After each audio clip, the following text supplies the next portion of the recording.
Okay, good evening everyone, welcome back to aspirants আড্ডা। I hope আপনারা সকলে ভালো আছেন, সুস্থ আছেন এবং আপনাদের যে আপকামিং এক্সাম ওয়েস্ট বেঙ্গল আপার primary TET, CTET, WB TET, তার যে প্রিপারেশন সেটাকে আপনারা সঠিক গতিতে সঠিকভাবে এগিয়ে নিয়ে চলেছেন।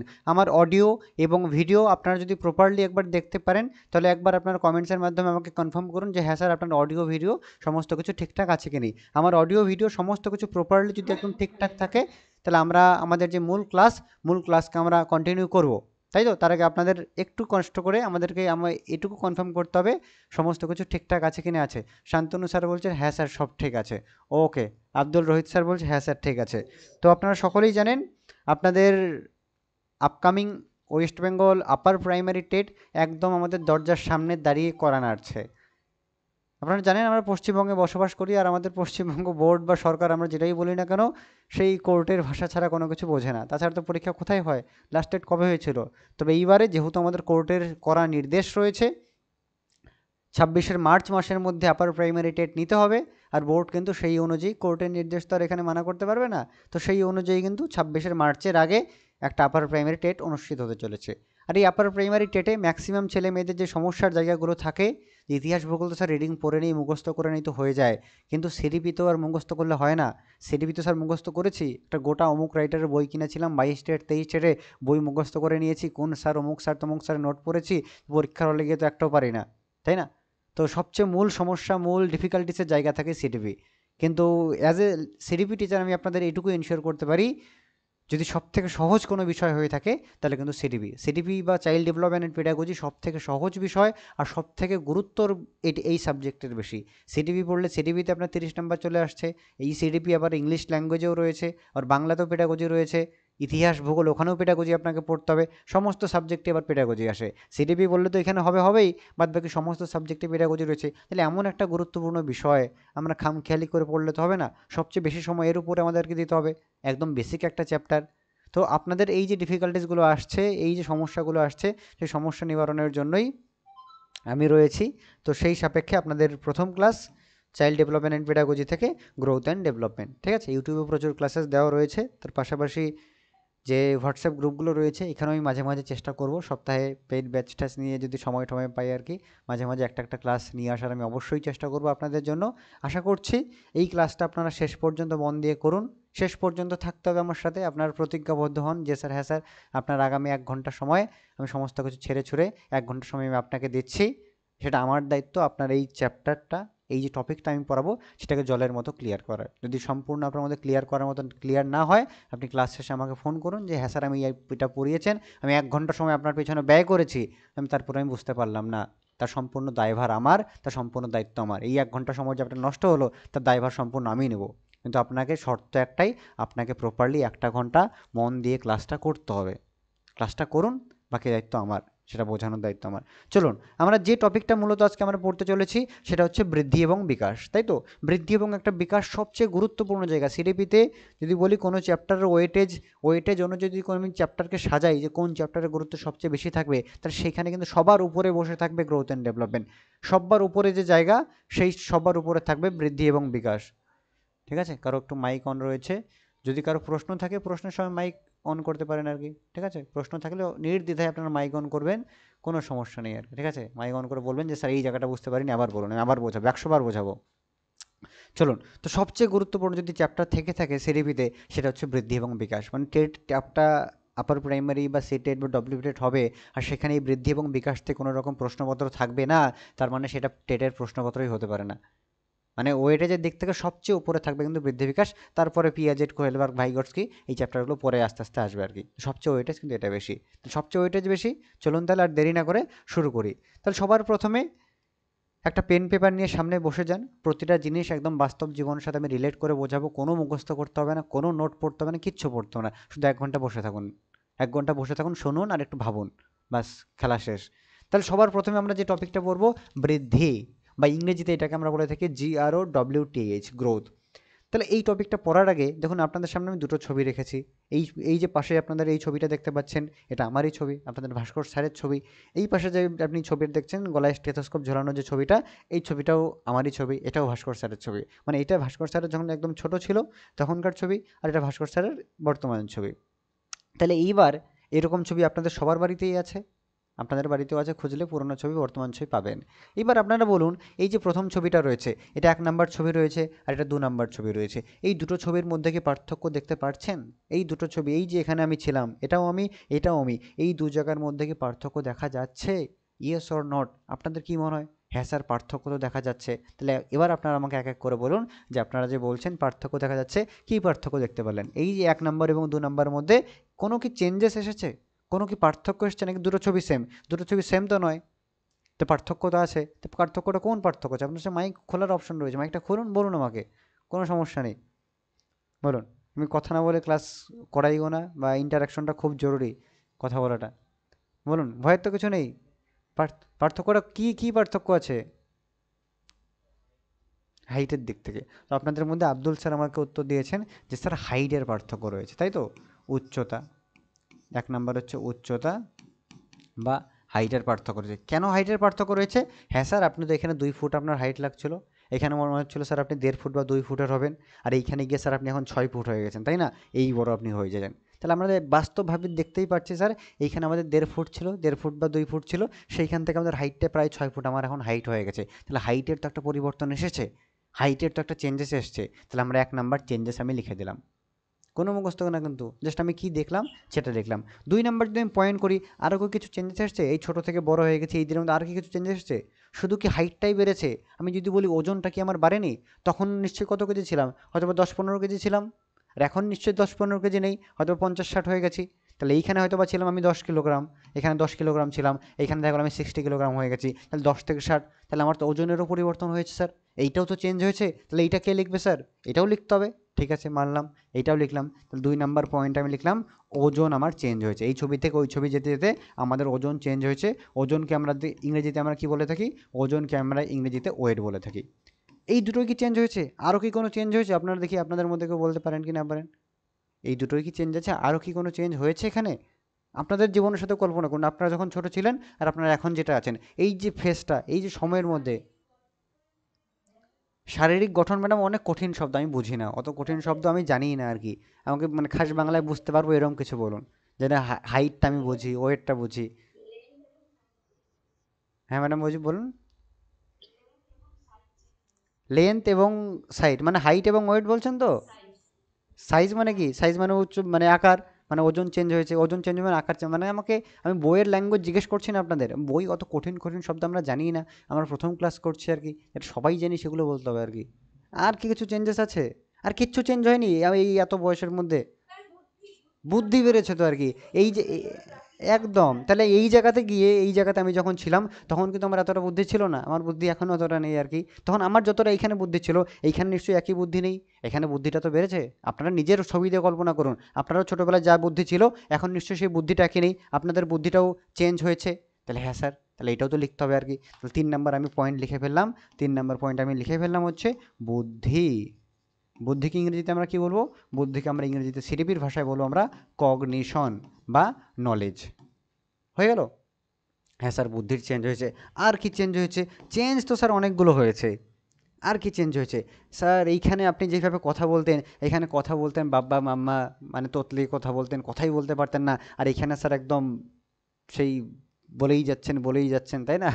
আর এখানে নন স্টপ থামার কোনো কথাই নেই। এখানে কথা বলার যে ধরনটা, এখন প্রপারলি আপনি কথা বলতে শিখে গেছেন, তখন তো কথাই বলতে পারতেন না স্যার, আমি তো আপনার পাশের বাড়িতেই থাকতাম, দেখতাম আপনার মায়ের সাথে এসছেন আমাদের বাড়ি খেলতে, মানে কথাই বলতেন না, আর এখন আপনি প্রপারলি কথা বলেন। এইটাও তো একটা চেঞ্জ এসছে, যেটা আগে ছিল না এখন এসছে। তাহলে কথা বলার ধরন চেঞ্জ হয়ে গেছে। কথা বলার ধরনকে কি আমরা ভাষা লিখতে পারি? হ্যাঁ স্যার, লিখতে পারি। তাহলে 4 নাম্বার পয়েন্ট আমি কি লিখে ফেললাম?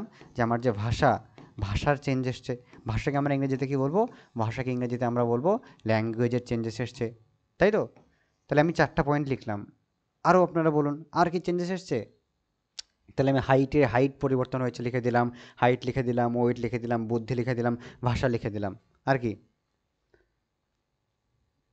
আমি যদি বলি সামাজিক মেলামেশা, আমার যে বন্ধু বান্ধবের সংখ্যা, বলুন তো সেটা কি এইখান থেকে এইখানে সেম আছে নাকি চেঞ্জ হয়ে গেছে? হ্যাঁ স্যার, আপনার যে বন্ধু বান্ধবের সংখ্যা সেটাও তো চেঞ্জ হয়ে গেছে। এখানে তো আপনার বন্ধু বান্ধবী ছিল না, সেই মা বাবার সাথেই মিশতেন, আর এখানে স্যার আপনার কত বন্ধু, কত বান্ধবী, কত জনের সাথে আপনি মেলামেশা করেন। তাহলে সামাজিক যে মেলামেশাটা, সেটা আপনারা নিজেদের বাস্তব জীবন কল্পনা করুন। আগে একটা নির্দিষ্ট কয়েকজনের সাথে মিশতেন, আর এখন অনেক বড় ফ্রেন্ড সার্কেল হয়ে গেছে, অনেকজনের সাথে আপনারা মেলামেশা করেন, তাহলে সামাজিক মেলামেশা, তাহলে সেটাও আপনার বেড়েছে। তাহলে আমরা সেটাকে লিখবো সামাজিক। তাহলে সামাজিক দিক থেকে আপনি অনেক চেঞ্জ হয়েছেন। তাহলে আমি এখানে 4-5টা পয়েন্ট আমি নোট করলাম, শুধুই 4-5টা নয়, আরও অনেক দিকে কিন্তু চেঞ্জেস রয়েছে। তাহলে এই যে আমাদের একটা মানুষ, একটা বাচ্চা ছোট থেকে বড় হওয়ার সময়, বড় হওয়ার এই প্রসেসে তার মধ্যে বিভিন্ন রকম চেঞ্জেস আসে, বিভিন্ন রকম পরিবর্তন আসে। এই সকল পরিবর্তনকে, একটা দুটো না কিন্তু সবগুলো পরিবর্তনকে আমরা একসাথে বলবো বিকাশ। সবগুলো পরিবর্তনকে আমরা একসাথে কি বলবো? সবগুলো পরিবর্তনকে আমরা একসাথে বলবো বৈদেশিকের বিকাশ, বিকাশ, ইংরেজিতে যেটাকে আমরা বলে থাকি ডেভেলপমেন্ট। তাহলে ডেভেলপমেন্ট কি সবার ক্লিয়ার হয়ে গেল? কিন্তু স্যার আজকের ক্লাসে তো আমরা ডেভেলপমেন্টটা পড়ছি না, আজকের ক্লাসে মূলত আমরা কি পড়ছি? আজকের ক্লাসে মূলত আমরা পড়বো গ্রোথ, গ্রোথ টপিকটা পড়বো। তাহলে গ্রোথ স্যার কোনটাকে বলবো? গ্রোথ বলবো এই যে বিভিন্ন রকম যে পরিবর্তনটা ঘটেছে, বিভিন্ন রকম পরিবর্তনের মধ্যে প্রথম যে দুটো পয়েন্ট রয়েছে 1 এবং 2, মানে উচ্চতা এবং ওজন, মানে আমার হাইটটা বেড়ে গেল আর ওজনটা বেড়ে গেল, এই দুটো পরিবর্তনকে বলবো আমরা গ্রোথ বা বৃদ্ধি। তাহলে বৃদ্ধি কোনটাকে বলে? বৃদ্ধি একটা বাচ্চা ছোট থেকে বড় হওয়ার সময় অনেক রকম পরিবর্তন তো হলো, আমরা দেখলাম অনেক রকম দিক থেকে চেঞ্জ হয়ে গেল। এবার সবগুলো চেঞ্জকে আমরা বৃদ্ধি বলবো না। বৃদ্ধি কোনটাকে বলবো? শুধুমাত্র তার হাইটটা বেড়ে গেল আর ওয়েট বেড়ে গেল, এই যে দুই রকমের চেঞ্জ আছে, মানে তার শরীরের দিক থেকে যা যা চেঞ্জ এসছে, সেইটাকেই আমরা বৃদ্ধি বলবো। আর যদি বলি সমস্তগুলোকে, সবগুলোকে একসাথে কি বলা হয়? সবগুলোকে একসাথে বলা হয়ে থাকে ডেভেলপমেন্ট বা বিকাশ। তাহলে আমি যেটুকু আপনাদের বোঝানোর চেষ্টা করছি যে একটা ছোট বাচ্চা ছোট থেকে বড় হওয়ার সময় তার মধ্যে বিভিন্ন রকম চেঞ্জেস আসে, বিভিন্ন রকম পরিবর্তন আসে। তাহলে সকল পরিবর্তনকে একসাথে আমরা বলবো ডেভেলপমেন্ট বা বিকাশ। আর শুধুমাত্র হাইট এবং ওয়েটের 1 এবং 2 নাম্বার যে চেঞ্জ, এইটাকে বলবো আমরা গ্রোথ বা বৃদ্ধি। তাহলে বৃদ্ধি এবং বিকাশ জিনিসটা কি, সেটা কোনো রকম মুখস্থ না করে জাস্ট নিজের বাস্তব জীবনের সাথে ভেবে কনসেপ্টটা কি ক্লিয়ার হয়েছে, যে জিনিসটা কি? যদি ক্লিয়ার হয়ে থাকে সেটা আমাকে একবার আপনারা জানান, ঠিক আছে? একদম হাইট ওয়েট বেড়ে যাওয়াকে বৃদ্ধি বলে। বলুন আপনারা একটু আমাকে কনফার্ম করুন যে গ্রোথ অ্যান্ড ডেভেলপমেন্ট বিষয়টা কি, যেটা খাওয়ার জিনিসটা, মাথায় দেওয়ার জিনিস, বিষয়টা কি? Is it clear? Kajal madam বলছে ইয়েস। চলুন বাকিরা। Clear sir, clear sir, yes sir. Okay, তাহলে বৃদ্ধি কী এবং বিকাশ কী সেটা আপনারা বুঝে নিলেন, তাই তো? মূল পরের টপিকে যাই। এবার আমরা পড়ব ক্যারেক্টারিস্টিক্স অফ গ্রোথ। তাহলে বৃদ্ধি আপনাদের ক্লিয়ার থাকলে এবার আমরা কিন্তু বিকাশ কী এবং বৃদ্ধি কী দুটোই এই স্লাইডে জানলাম। এবার বৃদ্ধি এবং বিকাশ দুটো নিয়ে আমরা আলোচনা করব না। আমরা আজকের ক্লাসে মূলত বৃদ্ধি যে পার্টটা রয়েছে, মানে শুধুমাত্র 1 এবং 2 নম্বর যে চেঞ্জেস রয়েছে, 1 এবং 2 নম্বর যে পরিবর্তন রয়েছে, 1 এবং 2 নম্বর পরিবর্তনটা নিয়েই জানবো, তাই তো? তাহলে 1 এবং 2 নম্বর পরিবর্তন মানে বৃদ্ধি। চলুন, বৃদ্ধি সম্পর্কে অনেকগুলো পয়েন্ট রয়েছে, বৃদ্ধি সম্পর্কে অনেকগুলো ক্যারেক্টারিস্টিক্স রয়েছে, যেই ক্যারেক্টারিস্টিক্সগুলো থেকে আপনাদের পরীক্ষায় প্রশ্ন এসে থাকে বারবার প্রতি বছর। 22 টেট, 23 টেট, 26-এর, 2016 আপার প্রাইমারি টেট, প্রতি বছর কিন্তু এখান থেকে প্রশ্ন থাকে। তাহলে সেই জায়গাটা একটু ভালো করে বুঝে নিন, ক্যারেক্টারিস্টিক্স অফ গ্রোথ একটু ভালো করে বুঝে নিলে কোনো প্রশ্ন কিন্তু এখান থেকে মিস হবে না। ওকে, চলুন সবার প্রথম পয়েন্ট কী লেখা রয়েছে? গ্রোথ স্টার্টস ফ্রম পয়েন্টটা ইংরেজিতে করা রয়েছে, সম্পূর্ণ আমি বাংলায় অনুবাদ করে দেবো, বাংলায় লিখে দেবো, কোনো সমস্যা নেই আর কি। তাহলে সবার প্রথমে কি রয়েছে? গ্রোথ। গ্রোথ মানে কি? গ্রোথ মানে হচ্ছে বৃদ্ধি, তাই তো? বৃদ্ধি স্টার্টস মানে কি? স্টার্টস মানে হচ্ছে শুরু হয়। তাহলে বৃদ্ধিটা শুরু হয়ে থাকে ফ্রম WOMB। স্যার এবার প্রশ্ন, স্যার মানে কি? মানে হচ্ছে গর্ভাবস্থা। তাহলে বৃদ্ধিটা শুরু হচ্ছে, বৃদ্ধিটা কোথায় শুরু হচ্ছে? বৃদ্ধিটা শুরু হচ্ছে গর্ভাবস্থা থেকে। এবার প্রশ্ন, স্যার বৃদ্ধি মানে কি? বৃদ্ধি মানে আমরা একটু কি বললাম, বৃদ্ধি মানে হচ্ছে হাইট বাড়া এবং ওয়েট বাড়াটা। হাইট এবং ওয়েট বাড়া, এটাই তো বৃদ্ধি। তাহলে এই বৃদ্ধিটা কবে থেকে শুরু হয়েছিল? এই হাইট এবং ওয়েট বাড়াটা শুরু হয়েছিল বাচ্চা যখন মায়ের পেটে ছিল, বাচ্চা যখন মাতৃগর্ভে ছিল, তাই না? এটাই প্রথম স্টেজ, বাচ্চা যখন মায়ের পেটে ছিল। এবার প্রশ্ন, স্যার বাচ্চার জন্মই হলো না, বৃদ্ধি শুরু হয়ে গেল? না, বাচ্চার জন্ম হওয়ার প্রয়োজন নেই। বাচ্চা যখন মায়ের গর্ভে থাকে, তেমন কি গর্ভের মানে সাইজটা, আকারটা তো আস্তে আস্তে বাড়তে থাকে। মানে মোটামুটি যখন 6 মাস 7 মাস হয়ে যায়, বাড়তে থাকে গর্ভের আকারটা। কেন বাড়ছে? ভেতরে বাচ্চাটা আস্তে আস্তে বড় হচ্ছে, বাচ্চার হাইটটা বড় হচ্ছে। বাচ্চা এইটুকু কণা ছিল, এখান থেকে বাচ্চাটা বড় হচ্ছে, বাচ্চার হাইটটা বাড়ছে, বাচ্চার ওজন বাড়ছে। তার মানে আমরা কি বুঝতে পারলাম? বৃদ্ধি কিন্তু জন্মের পর থেকে শুরু হয় না, বৃদ্ধি যখন বাচ্চা মাতৃগর্ভে ছিল, মায়ের পেটে ছিল, মায়ের পেট থেকে কিন্তু শুরু হয়ে গেল। তো এইটাকেই আমরা বলে থাকি বৃদ্ধি শুরু হয়ে থাকে গর্ভাবস্থা থেকে। আর ইংরেজিতে এটা কি বলা হয়ে থাকে? গর্ভাবস্থা ইংরেজি বলা হয়ে থাকে উম্ব। এই উম্বের জায়গায় আরও আপনাদের বিভিন্ন শব্দ থাকতে পারে। উম্বের জায়গায় থাকতে পারে হচ্ছে conception period, CON CEP TION, conception থাকতে পারে, ঠিক আছে, ওম্বের জায়গায় কনসেপশন থাকতে পারে, বা প্রি নেটাল স্টেজ থাকতে পারে, এটাকে প্রি নেটাল স্টেজও বলা হয়ে থাকে, প্রি নেটাল। তাহলে আমরা কি বুঝে গেলাম যে বৃদ্ধিটা কোথা থেকে শুরু হচ্ছে? বৃদ্ধিটা শুরু হচ্ছে গর্ভাবস্থা থেকে বা মায়ের পেটে থেকে। কারণ বাচ্চা যখন মায়ের পেটে থাকে তখন তো আস্তে আস্তে তার হাইটটা বাড়তে থাকে। যখন বাচ্চা জন্মায়, বাচ্চাকেই তো এতটুকু হয়ে জন্মায় না, জন্মের দিনই তো বাচ্চা এতটুকু সাইজ থাকে, একবার তো হয়ে গেল না এতটুকু, আস্তে আস্তে বড় বড় বড় হয়ে তারপর এতটুকু হয়েছে, একটা ওজন থাকে, তার মানে কি মায়ের পেটে থাকতে শুরু হয়েছিল।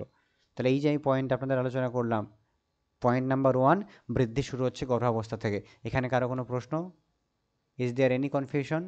থাকলে আমাকে বলুন। যদি কোনো রকম প্রশ্ন না থাকে তাহলে ক্লিয়ার আপনাদের জানাতে হবে আর কি, নয়তো আমি মাইক মানে এক এক করে আমি এবার প্রশ্নও জিজ্ঞেস করবো আর কি। যদি আপনার ক্লিয়ার থাকে আপনি প্রশ্নের উত্তর দিতে পারবেন, আর যদি আপনার ক্লিয়ার না থাকে তাহলে উত্তর দিতে পারবেন না।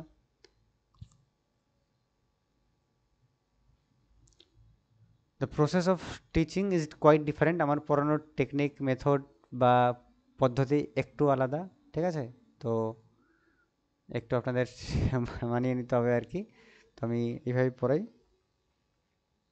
চলুন পয়েন্ট নাম্বার 2 আমরা দেখব।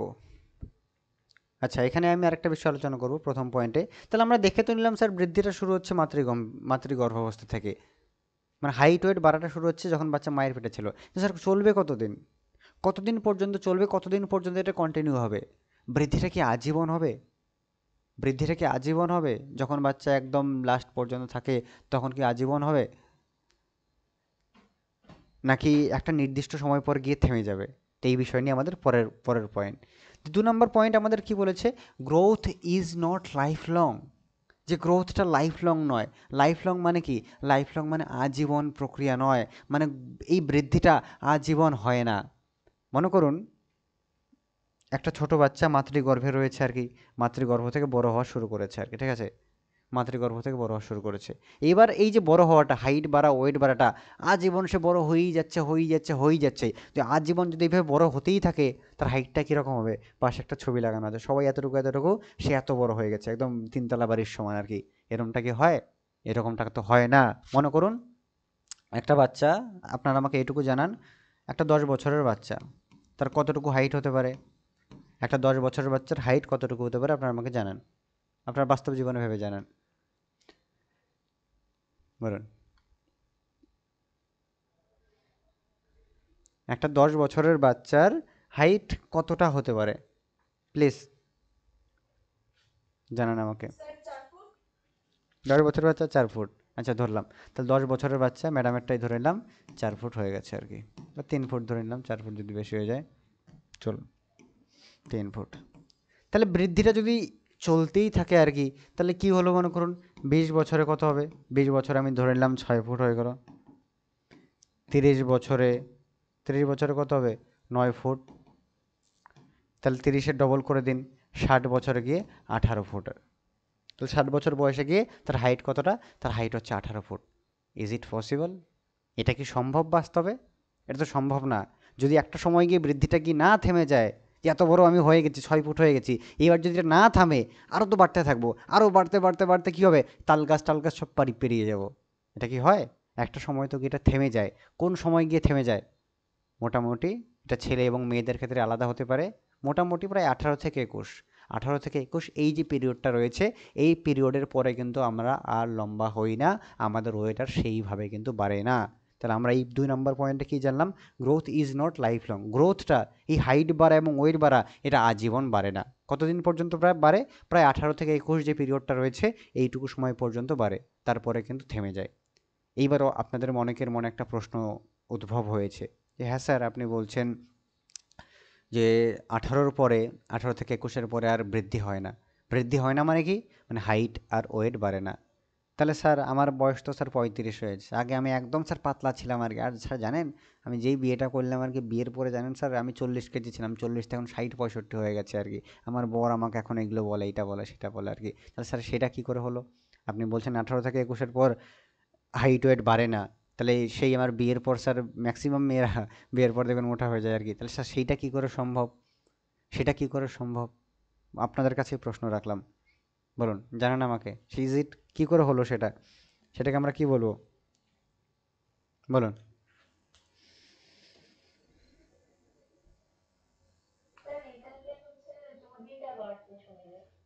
এটা চর্বিটা বাড়ছে।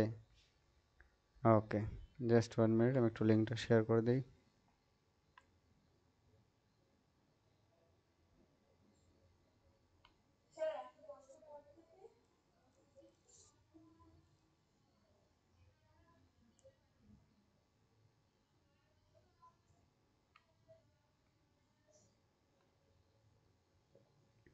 চলুন, just 1 minute.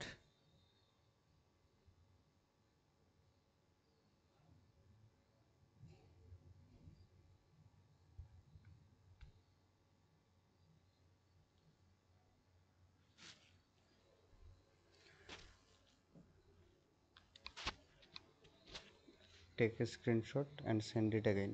Okay, take a screenshot and send it again.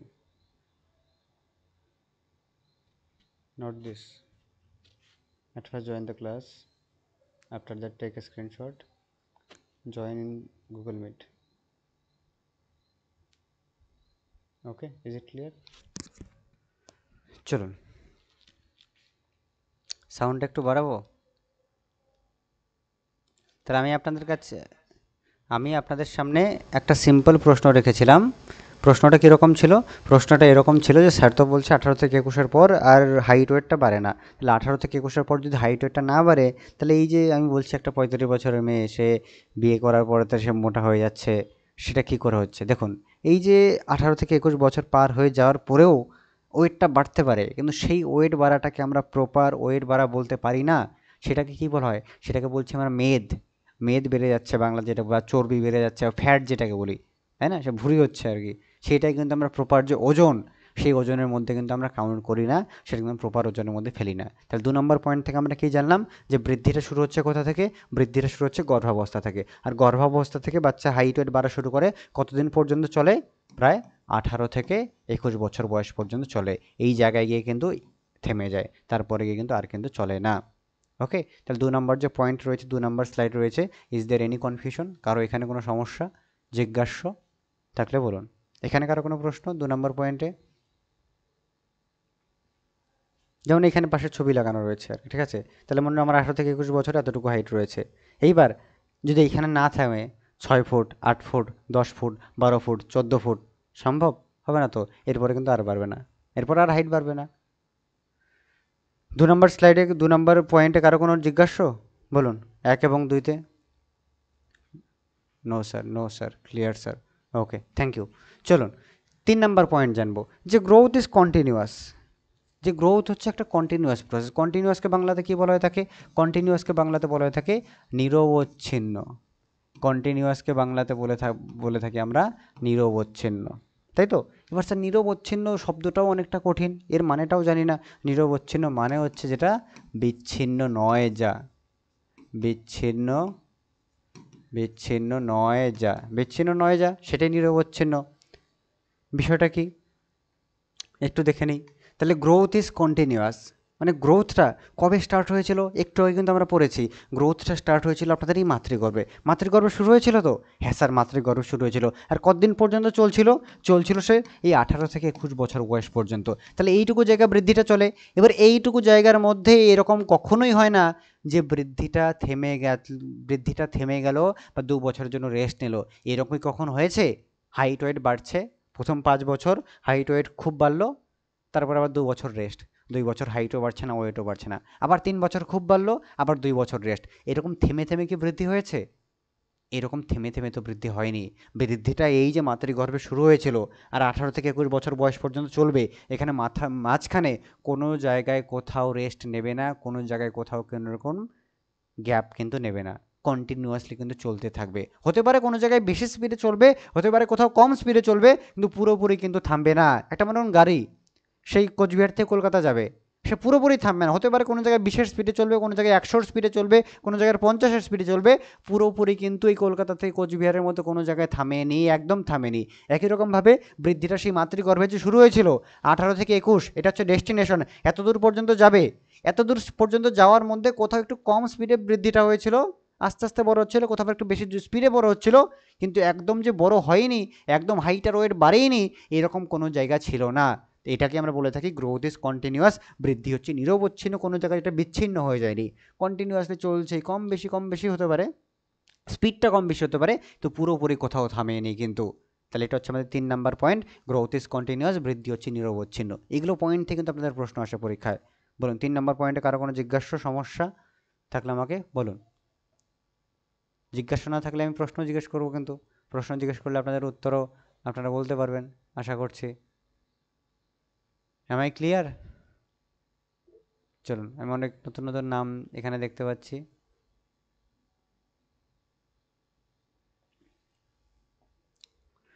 চতুর্থ পয়েন্ট আসি। কোনটা স্যার?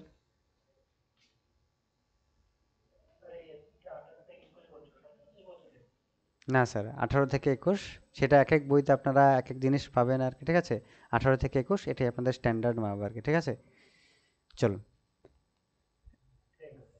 চতুর্থ পয়েন্ট কি রয়েছে? Growth is measurable.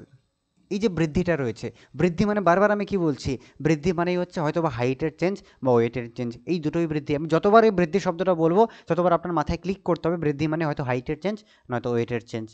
তাহলে গ্রোথ ইজ মেজারেবল। এবার প্রশ্ন, স্যার এই যে মেজারেবলের মানেটা কি?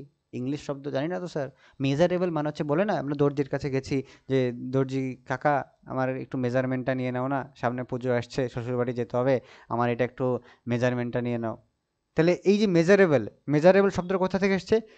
মেজারমেন্ট। মেজারমেন্ট মানেটা কি? মেজারমেন্ট মানে হচ্ছে মাপা, তাই তো?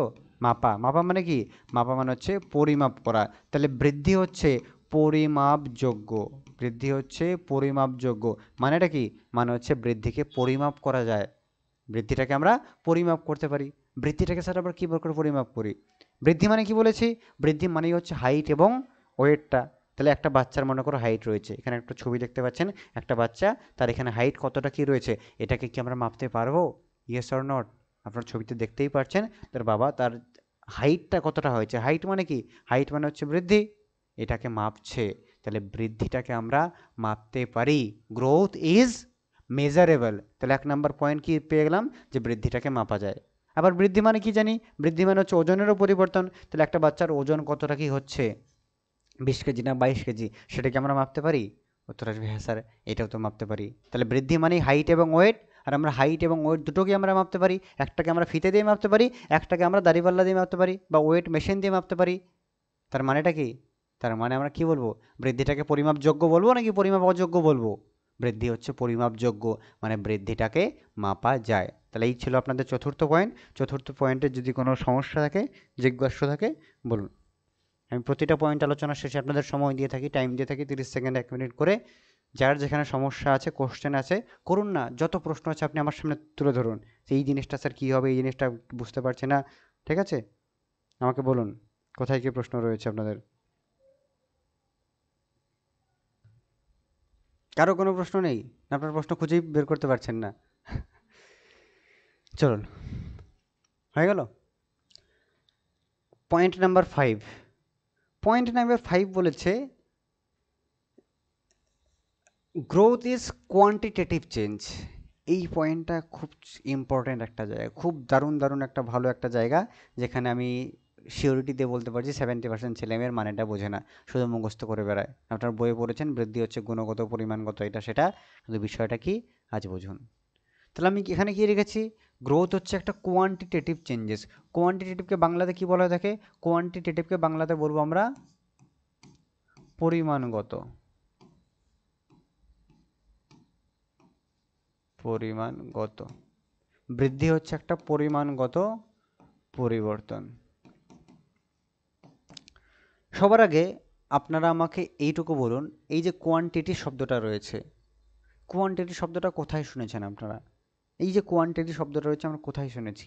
হ্যাঁ স্যার, আমি একটা কম্পিউটারের দোকান গেছিলাম বা কোনো একটা দোকানে গেছিলাম, সেখানে যে বিলটা আমাকে দিয়েছে সেইখানে লেখা ছিল কোয়ান্টিটি, যে অয়েল কোয়ান্টিটি কত, 1 পিস, এইটা কোয়ান্টিটি কত, 2 পিস। কোয়ান্টিটি মানে কি?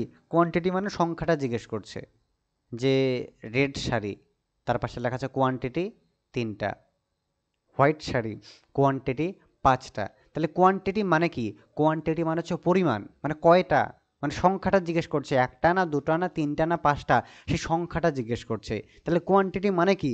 কোয়ান্টিটি বা যে পরিমাণ শব্দটা রয়েছে, পরিমাণ মানেই আপনার মাথায় সাথে সাথে আপনার ক্লিক করতে হবে, পরিমাণ মানে সেখানে সংখ্যার কথা বলা হচ্ছে, সংখ্যার কথা বলা হচ্ছে।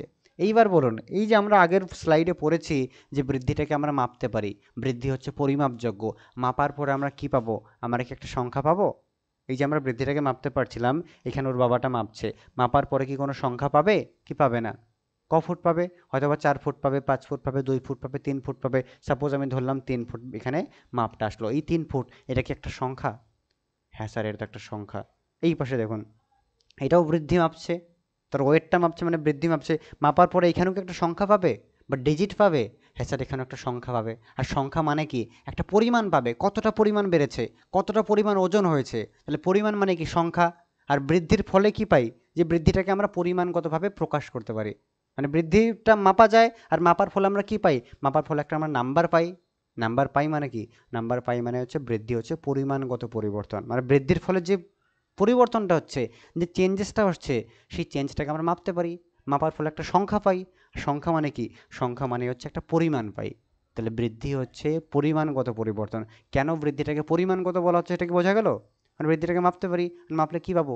সংখ্যা পাবো, তাই না? এবার এই একই জিনিস যদি বিকাশের ক্ষেত্রে বলে, যদি আমরা বিকাশ আজকের ক্লাসে পড়ছি না, যদি বিকাশের ক্ষেত্রে বলে একজনের জ্ঞানের বিকাশ 5 কেজি, একজনের জ্ঞানের বিকাশ 5 ফুট, সেটা কি বলতে পারবো? সেটা তো বলতে পারবো না। জ্ঞানের বিকাশকে তো 5 ফুট দিয়েও মাপা যাবে না, 5 কেজি দিয়েও মাপা যাবে না। তাহলে জ্ঞানের বিকাশটাকে আমরা পরিমাণগত বলবো না, ওটা গুণগত বলবো। বিকাশটাকে আমরা গুণগত বলবো, মানে ওগুলোকে মাপা যায় না, ওগুলোর ফলে আমরা সংখ্যা পাবো না। কিন্তু এইটাতে আমরা সংখ্যা পাচ্ছি, হাইট ওয়েটের সংখ্যা পাচ্ছি। তাহলে হাইট ওয়েট মানে বৃদ্ধিটাকে আমরা বলে দেবো যে এটা হচ্ছে পরিমাণগত। যেমন ভাষার বিকাশ, কে কতটা ভাষা শিখেছে? ও ভাষা শিখেছে 5 কেজি, হবে? ও ভাষা শিখেছে 3 ফুট। তাহলে ওগুলো আমরা মাপতেও পারবো না, আর মাপার ফলে সংখ্যাটাও পাবো না। তাহলে ওগুলোকে আমরা পরিমাণগতও বলবো না, কোয়ান্টিটেটিভ বলবো না। যেগুলো আমরা মাপতে পারবো আর মাপার পরে যেগুলো আমরা সংখ্যা পাবো, সেগুলোকে আমরা বলবো কোয়ান্টিটেটিভ বা পরিমাণগত। তাহলে কোনটাকে আমরা মাপতে পারি? হ্যাঁ স্যার, হাইটটাকে তো আমরা মাপতে পারি, তাহলে হাইট পরিমাণগত বা কোয়ান্টিটেটিভ। স্যার ওয়েটটাকে তো আমরা মাপতে পারি, তাহলে ওয়েটটা কোয়ান্টিটেটিভ বা পরিমাণগত। আর হাইট ওয়েটকে আমরা একসাথে কি বলে থাকি? বৃদ্ধি বলে থাকি তো। তার মানে কি আমরা বলতে পারি বৃদ্ধি হচ্ছে পরিমাণগত পরিবর্তন, বৃদ্ধি হচ্ছে কোয়ান্টিটেটিভ চেঞ্জেস? এইটুকু কি সবার বোঝা গেল? বলুন, এই যে 5 নম্বর পয়েন্ট, বোঝা না গেলে একবারের জায়গায় 10বার বলুন। No issues, no problem, but বোঝাটা জরুরি। আমি এই যে 1 ঘন্টা সময় আপনাদের জন্য বের করে আলাদা ক্লাস নিচ্ছি, এই ক্লাসটা ব্যর্থ যেন না যায়। আমি যেটুকু এফোর্ট দিচ্ছি, এটুকু আপনাদের শিখতে হবে আর কি, ঠিক আছে? মানে সময় আপনারা জানেন ভীষণভাবে মূল্যবান। যে আপনারা বুঝতে না পারেন আমার এই যে পরিশ্রম, এই যে ক্লাস নেওয়াটা, সব ব্যর্থ, সব বৃথা। তো নির্দ্বিধায় আপনাদের একটু বলতে হবে, স্যার এই জিনিসটা বুঝতে পারছি না, আমি একবারের জায়গায় আরেকবার বোঝানোর চেষ্টা করব, বুঝে নিতে হবে আর কি, উদ্ধার করে নিতে হবে সেই জিনিসটা। ঠিক আছে? আপনার সমস্যা আপনাকে শেয়ার করতে হবে, ইউ হ্যাভ টু শেয়ার, আর আপনাকে সেটা উদ্ধার করে নিতে হবে। চলুন 5 নম্বর পয়েন্টে কারো কথা জিজ্ঞাসা নেই। এবার পয়েন্ট নাম্বার 6 আমরা পড়ব।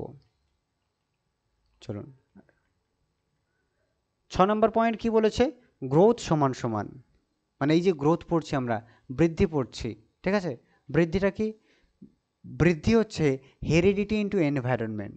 স্যার আমরা তো আবার পড়ছিলাম বৃদ্ধি বিকাশ সিডিপি পড়ছিলাম, এখানে আবার আপনি ইন্টু কোথা থেকে নিয়ে আসলেন, তাই না? ইন্টু প্লাস ইন্টু মাইনাস এগুলো আবার আপনি কোথা থেকে নিয়ে আসলেন? চলুন তাহলে একটু দেখে নিই আর কি, এগুলোকে আমরা কোথা থেকে আনলাম। তাহলে বৃদ্ধিটা হচ্ছে হেরিডিটি মানে কি? হেরিডিটি মানে হচ্ছে বংশগতি। আর পরিবেশ মানে কি? পরিবেশ মানে হচ্ছে এনভায়রনমেন্ট, মানে কি? এনভায়রনমেন্ট মানে হচ্ছে পরিবেশ। তাহলে আমি পয়েন্টে কি লিখলাম? বৃদ্ধি হচ্ছে বংশগতি এবং পরিবেশের ফলাফল। যারা আপনারা টেট আপার প্রাইমারির জন্য খাটছেন, এই লাইনটা সবারই মুখস্থ আর কি।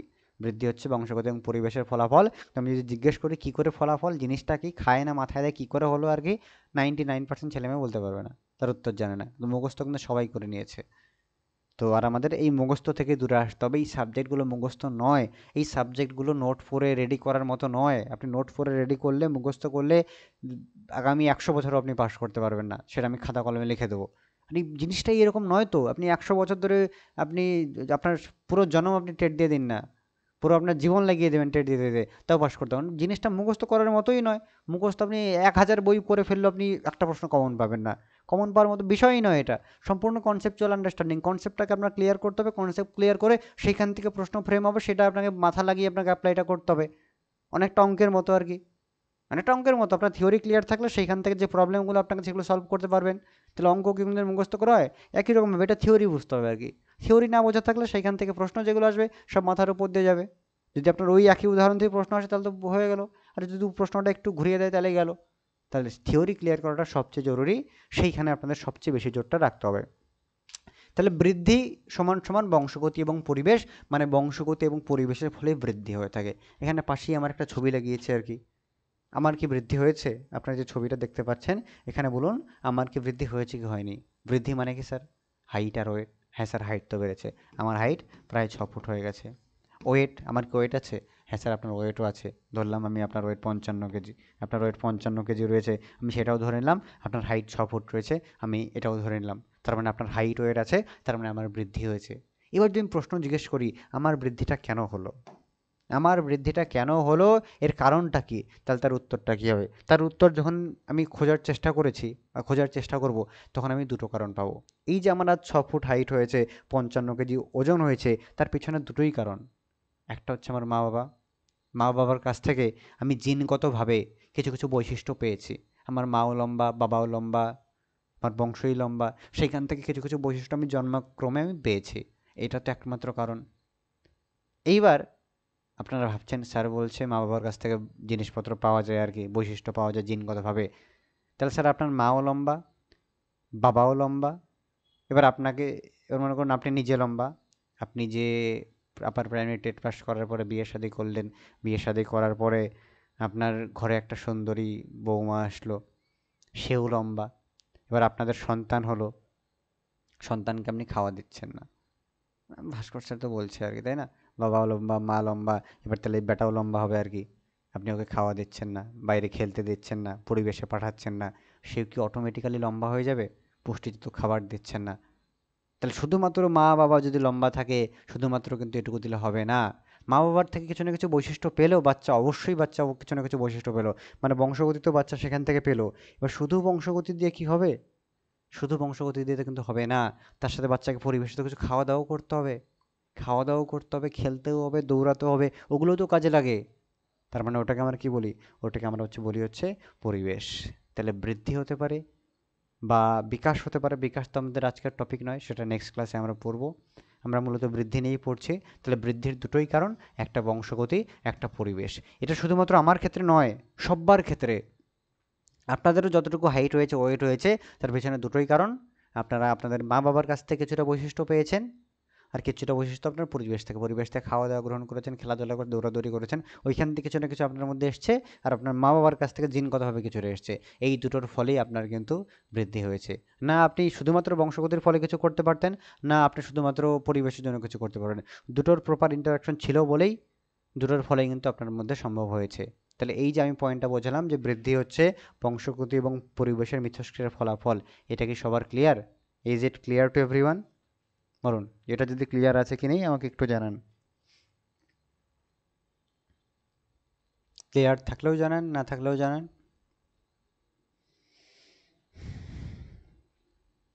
চলুন, আমি মাঝে মাঝে আপনাদের রিভিশন ক্লাসেস নিতে থাকবো এইভাবে টুকটাক করে। ঠিক আছে? আর কারো কোনো প্রশ্ন?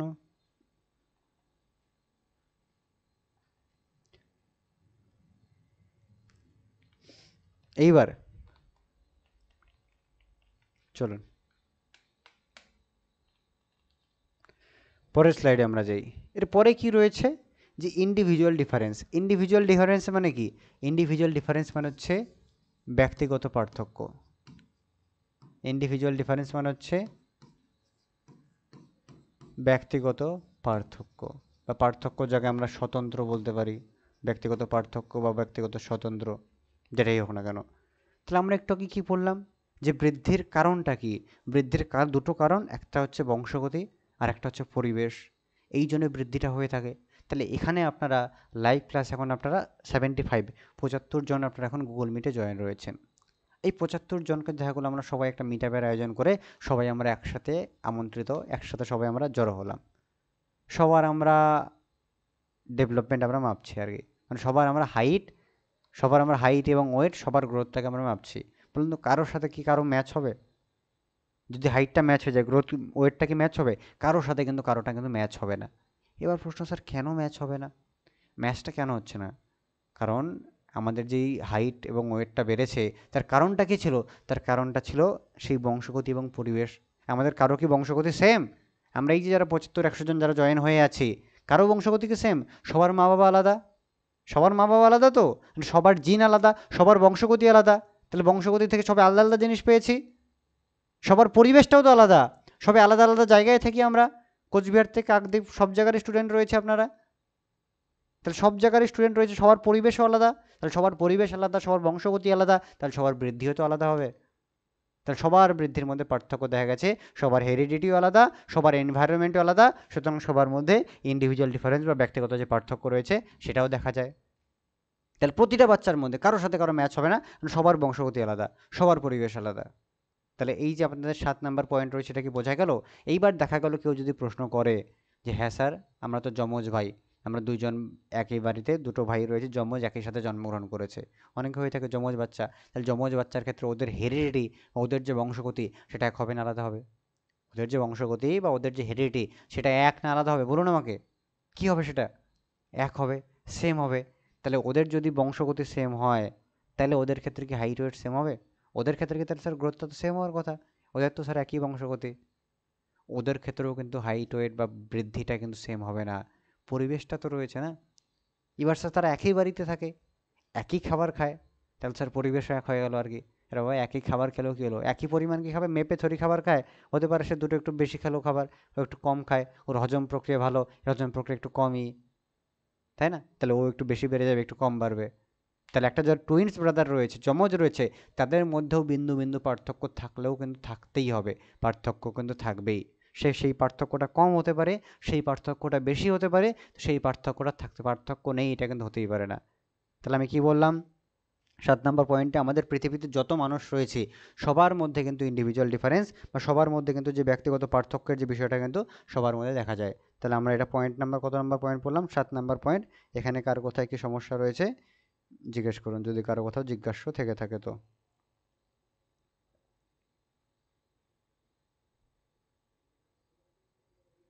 চলুন।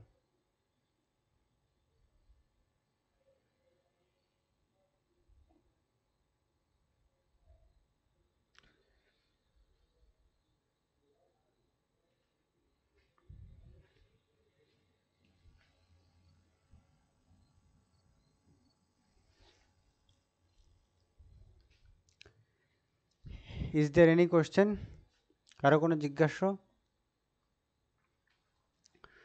পরের পয়েন্ট, পরের পয়েন্ট কি বলেছে? পরের পয়েন্ট বলেছে rate of growth is different at different age. Rate মানে কি? রেট মানে হচ্ছে স্পিড। রেট মানে কি? রেট মানে হচ্ছে স্পিড। স্পিড মানে কি? স্পিড মানে হচ্ছে পেস। পেস মানে কি? পেস মানে হচ্ছে গতি, তাই তো? সবগুলো জিনিস একই, রেট থাকতে পারে, স্পিড থাকতে পারে, পেস থাকতে পারে, গতি থাকতে পারে। তাহলে গতি অফ গ্রোথ মানে বৃদ্ধির যে গতিটা রয়েছে ইজ ডিফারেন্ট। ডিফারেন্ট মানে কি? আলাদা হয়ে থাকে, মানে বৃদ্ধির যে গতিটা রয়েছে সেটা আলাদা হয়ে থাকে at different age. Different age মানে কি? এক এক বয়সে। মানে কি বলছে পয়েন্টটা? মানে এক এক বয়সে বৃদ্ধির যে স্পিডটা রয়েছে সেটা আলাদা হয়ে থাকে। একটু অন্যরকম লাগছে না? চলুন ভালো করে বুঝে নিই। তাহলে আমরা সেই আগের স্লাইডগুলোতে কি দেখেছিলাম? আগের স্লাইডগুলোতে দেখেছিলাম যে একটা বাচ্চা, তার যে বৃদ্ধিটা কোথা থেকে শুরু হচ্ছিল? বৃদ্ধিটা শুরু হচ্ছিল মাতৃগর্ভ থেকে। মাতৃগর্ভ থেকে তো শুরু হচ্ছিল। কতদিন পর্যন্ত চলছিল? সে 18 থেকে 21 বছর বয়স পর্যন্ত চলছিল। এইবার এইটুকু জায়গা পর্যন্ত চলছিল, কোনো সমস্যা তো নেই। মাঝখানে কি কোথাও থামছিল? মাঝখানে কোথাও থামছিলও না, কন্টিনিউয়াসলি চলছিল, মাঝখানে কোথাও গ্যাপ নেয়নি, কোথাও থামেনি। কিন্তু স্পিডটা তো কম বেশি ছিল, স্পিডটা তো কম বেশি ছিল। মনে করুন প্রথম 2 বছরে, মনে করুন প্রথম 2 বছরে বাচ্চার হাইট কতটুকু হয় বলুন? ধরলাম প্রথম 2 বছরে বাচ্চার হাইট হয়ে গেছে 2 ফুট। এইবার যদি বাচ্চা একই স্পিডে যদি বড় হয়, বাচ্চা যদি একই স্পিডে বড় হচ্ছে, প্রথম 2 বছর যেরকমভাবে স্পিডে বড় হয়েছে একই স্পিডে বড় হচ্ছে, তাহলে বাচ্চার যখন 4 বছর বয়স তখন হাইট কত হয়ে যাবে? 4 ফুট হয়ে যাবে, তাই তো? তাহলে বাচ্চার যখন 8 বছর বয়স হবে তাহলে 8 ফুট হয়ে যাবে। বাচ্চার যখন 10 বছর বয়স হবে তাহলে বাচ্চার 10 ফুট হয়ে যাবে। বাচ্চার যখন 40 বছর বয়স হবে তাহলে বাচ্চার 40 ফুট হয়ে যাওয়ার কথা। 20 বছর যখন বয়স হবে তাহলে বাচ্চার তখন 20 ফিট হয়ে যাওয়ার কথা। তাহলে একটা 20 বছরের বাচ্চা, সে 20 ফিট দেখেছেন কোথাও? দেখেননি তো আর কি। হয় কোনো দিন? হবে না তো। তার কারণটা কি? তার কারণ হচ্ছে প্রথম 2 বছরে যেইভাবে স্পিডটা বেড়েছিল, যেই দ্রুতভাবে বেড়েছিল, পরে তার ওই স্পিডটা থাকবে না, পরে কম স্পিডে বেড়েছে। তাহলে বৃদ্ধির যে স্পিডটা, মানে কোন বয়সে কত স্পিডে বাড়ছে বাচ্চাটা, সেটা ডিফারেন্ট হয়ে থাকে, কম বেশি হয়ে থাকে। সেটা নিয়ে একটা লিস্ট রয়েছে, আমি আপনাদের লিস্টটা এখানে পুরো ক্লিয়ার করে দিচ্ছি। চলুন, 1 নম্বর হচ্ছে আপনাদের প্রিন্যাটাল। প্রিন্যাটাল মানে কি? প্রিন্যাটালকে আমরা বলে থাকি হচ্ছে বাংলায় গর্ভাবস্থা। গর্ভাবস্থা এর সময়সীমাটা কত? এর সময়সীমাটা আপনারা সকলে জানেন যে 9 মাস, তাই তো? প্রায় 9 মান্থস। তারপরে 2 নম্বর স্টেজ। 2 নম্বর স্টেজকে আমরা কি বলে থাকি? ইনফ্যান্সি, বাংলাতে শৈশব, শৈশবকাল। এর সময়সীমা কত? জন্ম থেকে 2 বছর বয়স। 3 নম্বর, 3 নম্বর কি রয়েছে? Early childhood. আর্লি চাইল্ডহুড বাংলাতে এটাকে আমরা কি বলে থাকি? প্রাক বাল্য, যার সময়সীমা হচ্ছে 2 থেকে 6 বছর। তারপরের স্টেজটাকে কি বলে থাকি আমরা? Letter childhood. লেটার চাইল্ডহুড বা পরবর্তী বাল্য। পরবর্তী বাল্য সময়সীমা হচ্ছে 6 থেকে 12। 5 নম্বর স্টেজ কি? 5 নম্বর স্টেজ হচ্ছে অ্যাডোলেসেন্স, যেটাকে আমরা বলে থাকি বয়ঃসন্ধিকাল। আমি একটু ঝটপট লেখার চেষ্টা করছি, হাতের লেখা একটু ম্যানেজ করে নিতে হবে আপনাদের। বোঝা যাচ্ছে কি? 12 থেকে 18। হাতের লেখা কি বোঝা যাচ্ছে বলুন? বাংলা আমি কমই লিখি আর কি, ম্যাক্সিমাম হিন্দি লিখি, তাই না? হিন্দি এবং ইংলিশে বেশি চর্চা থাকে বাংলার থেকে। বাংলা লেখা এমনিতেই ডে বাই ডে ডিগ্রেড হচ্ছে আমার। চলুন, এইটুকু জায়গায় কি সবার ক্লিয়ার হলো? এই যে 5টা স্টেজ, বিভিন্ন সময়সীমা রয়েছে, তার বিভিন্ন নাম দিয়ে থাকি আমরা। এইবার আমি বললাম না, এক এক সময় এক এক হারে বৃদ্ধি হয়ে থাকে। বৃদ্ধিটা সবচেয়ে বেশি স্পিডে হয়ে থাকে, এই যে হাইট ওয়েট বাড়াটা সবচেয়ে বেশি স্পিডে হয়ে থাকে এই স্টেজে। এই যে প্রি নেটাল স্টেজও রয়েছে, মাতৃ গর্ভাবস্থা রয়েছে, দেখবেন 9 মাসের মধ্যে বাচ্চা এত বড় হয়ে গেছে। সেই যখন ভ্রূণ গঠন হয়েছিল বাচ্চার পেটে, নিষিক্ত অবস্থায় এতটুকু ছিল, একটা ডটের মতো ছিল, সেই জায়গাতে 9 মাসের মধ্যে দেখবেন বাচ্চা এত বড় হয়ে গেছে। তাহলে সবচেয়ে দ্রুত গতিতে কিন্তু তখন রোজ এতটুকু করে বেড়ে যাচ্ছে, রোজ এতটুকু করে বেড়ে যাচ্ছে, দিয়ে 9 মাসের মধ্যে কিন্তু এত বড় হয়ে যাচ্ছে, এত বড় হয়ে যাচ্ছে কোলে যখন আপনি নিচ্ছেন জন্মের পর। তাহলে সবচেয়ে দ্রুত গতিতে, সবচেয়ে স্পিড কিন্তু বেশি থাকে এই প্রি নেটাল স্টেজে। তাহলে আপনাদের যদি প্রশ্ন আসে যে গর্ভাবস্থায় বাচ্চার যে বৃদ্ধির স্পিড সবচেয়ে বেশি কোথায় থাকে, তাহলে বাচ্চার বৃদ্ধির যে স্পিড সবচেয়ে বেশি কিন্তু থাকে এই গর্ভাবস্থায় বা প্রথম 9 মাস, বা যেটাকে আমরা ইংরেজিতে প্রিনেটাল বলে থাকি, বা ইংরেজিতে এটাকে আমরা কনসেপশনও বলে থাকি। হয়ে গেল। এইবার এর থেকে কম কোথায় হয়ে থাকে? এটা তো ফার্স্ট স্পিড, সবচেয়ে বেশি স্পিড হয়ে থাকে। এবার এর থেকে ইনফ্যান্সি যে স্টেজটা রয়েছে, এইখানে এই বৃদ্ধির স্পিডটা এইখানেও বেশি থাকে, কিন্তু আগের স্টেজের তুলনায় একটু কমে যায় আর কি। এইখানেও বেশি থাকছে, কিন্তু আগের স্টেজে যেইভাবে হচ্ছিল তার চেয়ে এখানে পরিমাণটা একটু কমে যায়। আগে যদি 100 স্পিডে গাড়ি চলছিল আর কি, এইখানে একটু কম চলছে। এইখানে যদি ডেলি 6 সেন্টিমিটার করে বাড়ছে, তাহলে এইখানে রোজ 5 সেন্টিমিটার করে বাড়বে। হয়ে গেল। তাহলে সবার বেশি স্পিড ছিল আমাদের প্রিনেটালে, তার চেয়ে কম স্পিড ছিল হচ্ছে ইনফ্যান্সিতে। এবার যদি বলি তার থেকে কম কোথায় থাকবে? তার থেকে কম কোথায় থাকবে? তার থেকে কম থাকবে হচ্ছে এই আর্লি চাইল্ডহুড বা 2 থেকে 6 বছর। 2 থেকে 6 বছর বয়সে এখানে আরেকটু স্পিডটা কমে যায়, এবার আরেকটু ধীরে ধীরে বড় হচ্ছে। এখানে যদি প্রথম স্টেজ যদি রোজ 6 সেন্টিমিটার করে বাড়ছিল, তাহলে এখানে রোজ 5 সেন্টিমিটার করে বাড়বে। এইখানে গিয়ে রোজ 4 সেন্টিমিটার করে বাড়বে। বোঝা গেল? এইবার তারপর লেটার চাইল্ডহুড রয়েছে, তাহলে স্যার লেটার চাইল্ডহুডে আরও কমে যাবে।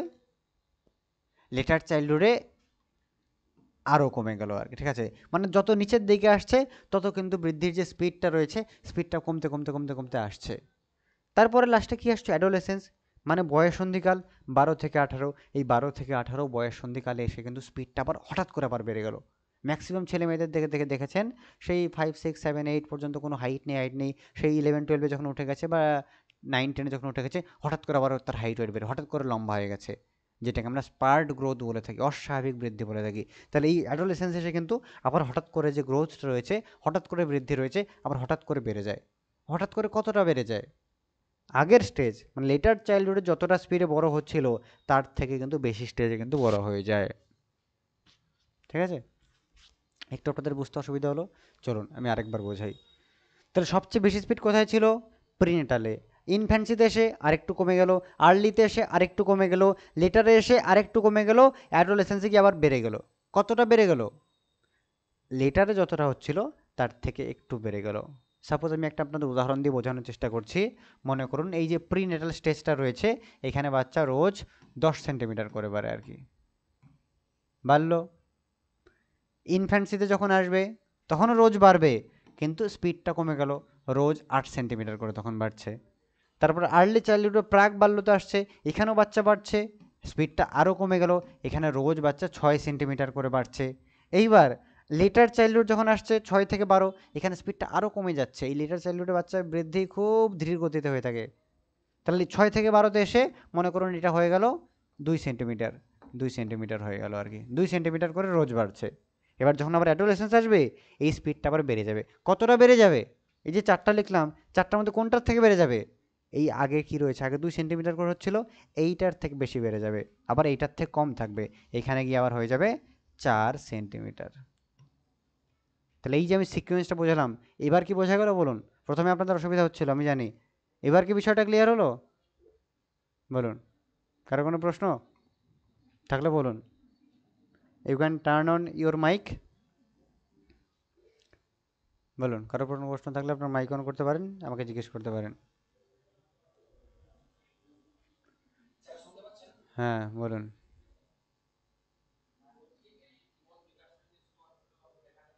হুম, এইভাবে আমরা আজ যে স্টেজেসের আপনার সিকোয়েন্সটা করেছেন, এটা নির্দিষ্ট কোনো সাইকোলজিস্টের নয় আর কি। এই জীবন বিকাশের স্টেজ বিভিন্ন সাইকোলজিস্ট, সে পিকুনাস হতে পারে বা এরিকসন হতে পারে, পিয়াজেট হতে পারে, এক একজন নিজের মন মতো আলাদা আলাদাভাবে করেছেন। এই যে সিকোয়েন্স পড়ছেন এটা কোনো সাইকোলজিস্টের মতে নয়, এটা ইন জেনারেল। আপনারা সাধারণভাবে যে কোনো যখন প্রশ্ন জিজ্ঞেস করবে, আপনারা এই স্টেজ এই সিকোয়েন্স মেনটেন করে উত্তর করবেন। কিন্তু যদি কোনো নাম উল্লেখ করে দেয় যে এরিকসনের মতে, তাহলে এরিকসন তার আলাদা মতো নিজের মতো স্টেজ দিয়ে, পিয়াজেটের মতে তাহলে পিয়াজেট আলাদা নাম দিয়েছে, পিকুনাসের মতে পিকুনাস আলাদা আলাদা নাম দিয়েছে। যদি কোনো ব্যক্তির নাম উল্লেখ করে দেয় তার মতে, তাইলে যে তাদের যা স্টেজ রয়েছে তাহলে সেইটা আমরা দেখব, সেইটা অনুযায়ী আমরা উত্তর করব। কিন্তু এই যে স্টেজ, এটা সাইকোলজিক্যাল ইন জেনারেল, জেনারেল পার্সপেক্টিভে আমরা এইটা মেনে চলবো। যদি কোনো কিছু কারো যদি নাম না লেখা থাকে তাহলে আমরা এই সিকোয়েন্স মেনটেন করে চলবো আর কি। ওকে, আর কারো কোনো প্রশ্ন? হুম হুম আপনাদের স্যার যে পরীক্ষা দেখতে হবে তো, আপনাদের পরীক্ষা কি দিচ্ছেন স্যার? আপনার কলেজের নেট সেট থরি দেবেন আর কি, তাই না? আমরা পড়ছি পেডাগোজি আর কি, পেডাগোজিতে আপনারা আপারের বাচ্চাদের পড়াবেন, প্রাইমারি এবং আপারের বাচ্চাদের পড়াবেন। আপারের বাচ্চাদের বয়স কত হয় আর কি, এই পর্যন্ত আর কি। তাহলে আপনাদের ইম্পর্টেন্ট এই পর্যন্ত। এরপরে কি আসবে? অ্যাডাল্টহুড স্টেজ আসবে। যারা কলেজে পড়াবেন নেট সেট, তাদের পেডাগোজি না পড়ে অ্যান্ড্রাগোজি পড়তে হবে। কলেজের যে বাচ্চাদের পড়ানোর যে মেথড, সেটাকে বলা হয়ে থাকে অ্যান্ড্রাগোগি, আর আপনাদেরটা পেডাগোগি। তো যারা অ্যান্ড্রাগোগি পড়বে, নেট সেট পড়বে, তাদের সেই অ্যাডাল্টহুড বা অ্যাডোলেসেন্ট লার্নার এগুলো নিয়ে বিশদে জানবে। আপনাদের প্রাইমারি এবং আপার প্রাইমারি মানে 18 বছর বয়সী যে বাচ্চা রয়েছে তাদেরকে নিয়ে আপনারা ডিল করবেন। তো আপনাদের জন্য এইটুকু স্টেজ জানতে হবে আর কি। এরপর কি রয়েছে? অ্যাডাল্টহুড রয়েছে বা অ্যাডাল্ট লার্নার। বলুন, এখানে আর কারো কোনো প্রশ্ন?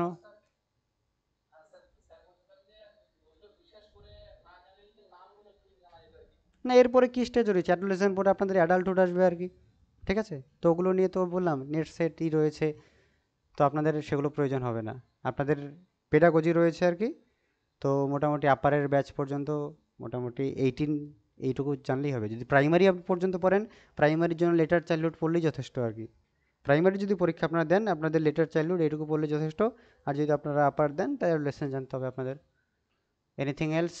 যদি আপনাদের কোনো প্রশ্ন না থাকে এবার আমি আপনাদের দু একটা প্রশ্ন জিজ্ঞেস করব, আপনারা যদি মন দিয়ে ক্লাসটা করে থাকেন সেরকম প্রশ্নের উত্তর আপনারা দিতে পারবেন, তাই তো? আমি তো জিজ্ঞেস করি দু একটা প্রশ্ন আপনাদের। হুম, বলুন।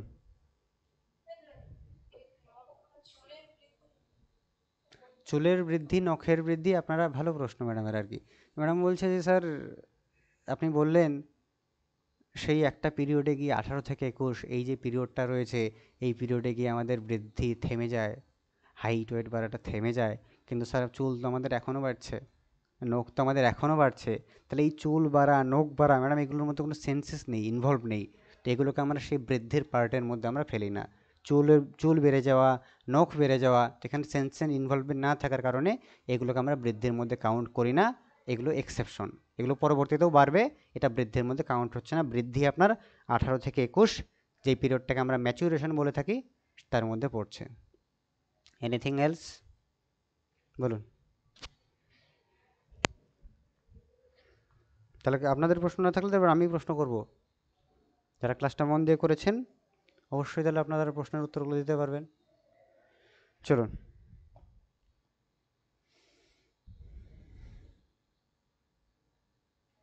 এই ক্লাসটা আমি রেকর্ডও দিয়ে দেবো আর কি ইউটিউবে, ঠিক আছে? যারা পরে জয়েন করেছেন, অনেকেই পরে জয়েন করেছেন, তাদের বুঝতে অসুবিধা হতে পারে, প্রথম থেকে আরেকবার দেখলে কোনো সমস্যা থাকবে না আর কি। এরপরেও সমস্যা থাকলে এই নিয়ে আরও ক্লাসেস রয়েছে ইউটিউবে, 10 ঘন্টার একটা ম্যারাথন ক্লাস রয়েছে, সেখানেও আমি এই জিনিস পড়িয়েছি আর কি, সেটাও একবার দেখতে পারেন। চলুন, তার কারো কোনো প্রশ্ন নেই?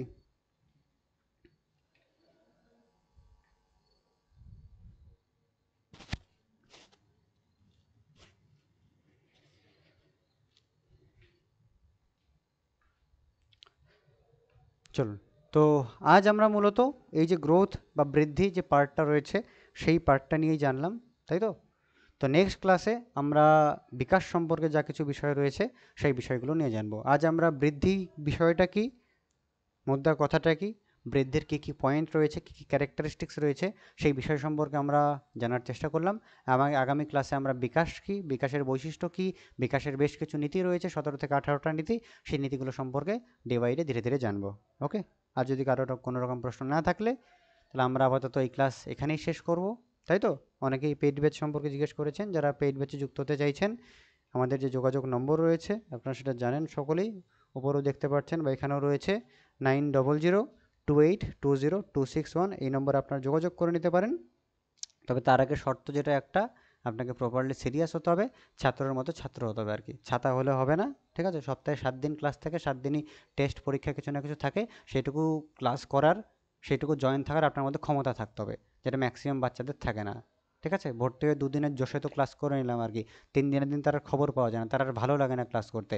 তো আপনি যদি সেই ক্যাটাগরির ছাত্রের মধ্যে পড়েন তাহলে অ্যাসপিরেন্ট আড্ডা আপনার জন্য নয়। আরও অনেক কোচিং সেন্টার আছে 200 300 400 500 ফিজে তারা পড়ায় আর কি, আপনি সেগুলোতে জয়েন করতে পারেন। এখানে পড়তে গেলে 7 দিন ক্লাস, 7 দিন পরীক্ষা, রোজ 2 থেকে 3 ঘন্টা ক্লাস থাকে, তো সেইটুকু জয়েন করার মতো, সেইটুকু পরিশ্রম করার মতো আপনার ক্যাপাবিলিটি থাকতে হবে। যদি আপনার মনে হয় যে হ্যাঁ স্যার আমি পারবো রোজ 2 থেকে 3 ঘন্টা ক্লাস করার, রোজ একটা করে পরীক্ষা দেওয়ার, রোজ একটা করে হোমওয়ার্ক করে পাঠানোর, যে স্যার হ্যাঁ আমি পারবো, আমার মধ্যে ক্ষমতা আছে এটুকু, তাহলে ভর্তি হয়ে যান। যদি মনে হয় যে না আমার দ্বারা তো স্যার সম্ভব না এত খাটনি করা, তাহলে ভর্তি হতে হবে না, আপনার টাকা আপনার কাছে গচ্ছিত রাখুন, ঠিক আছে? চলুন তাহলে আজকের ক্লাস এই পর্যন্তই, সবার সাথে দেখা হচ্ছে আগামী কোনো ক্লাসে, ততক্ষণের জন্য ভালো থাকুন, সুস্থ থাকুন। চলুন, টেক লেফট। আরও যদি কারো কোনো প্রশ্ন থাকে আপনারা ইউটিউবে আমি আপলোড করে দেবো ভিডিওটা, সেখানে কমেন্টও জানাতে পারেন বা হোয়াটসঅ্যাপে ইনবক্স করে রাখতে পারেন, আমি টাইম টু টাইম সেগুলো দেখি আমি রিপ্লাই করে দেবো। চলুন।